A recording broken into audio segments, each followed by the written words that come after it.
Кадеты 4-го курса Горского кадетского корпуса сражаются между собой. Звук как от настоящих выстрелов, вот только на вооружении у бойцов автоматы совсем не настоящие, а лазерные. Определить победителя помогает специальная полоска, которую каждый участник одевает на голову. Загорелась лампочка, выходишь из игры. На стадионе корпуса разворачивается тактическая игра «Захват флага». Я ранен!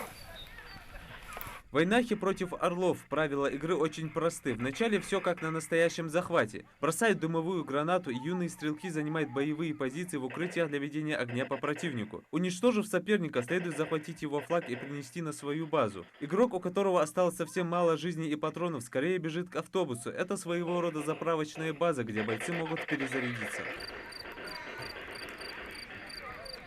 После ожесточенной битвы боец из команды «Орлов» виднеется с флагом противника, и на этом перестрелка прекращается. «Орлы» не оставили шанса войнахам. Такого рода соревнования в кадетском корпусе проводятся часто, но с новыми автоматами захват флага стал куда более интересным. Данная игра мне очень понравилась, так как эта игра очень развивающая и обучает кадетов, как действовать в дальнейшем боевых условиях. Благодаря сплоченности мы победили, так как мы действовали сообща и кооперативно. Çok interesandır.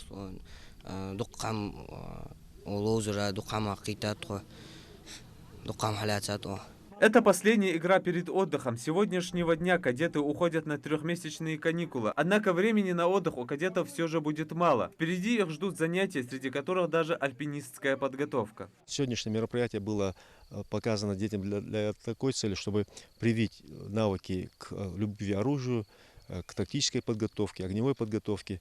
И вот эти все элементы, то, что они получили теоретические знания, мы сегодня, в принципе, практические знания здесь отрабатывали. Вот.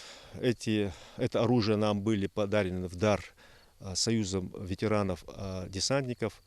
Генерал-полковник Востротин нам 20 единиц автоматов. Это копия наших автоматов АК-74. В дальнейшем такие соревнования планируется проводить среди всех рот и взводов систематически, если позволит погода. Кроме того, на территории корпуса планируется развернуть лагерь по военно-патриотическому воспитанию молодежи, где также будут проводиться различного рода соревнования.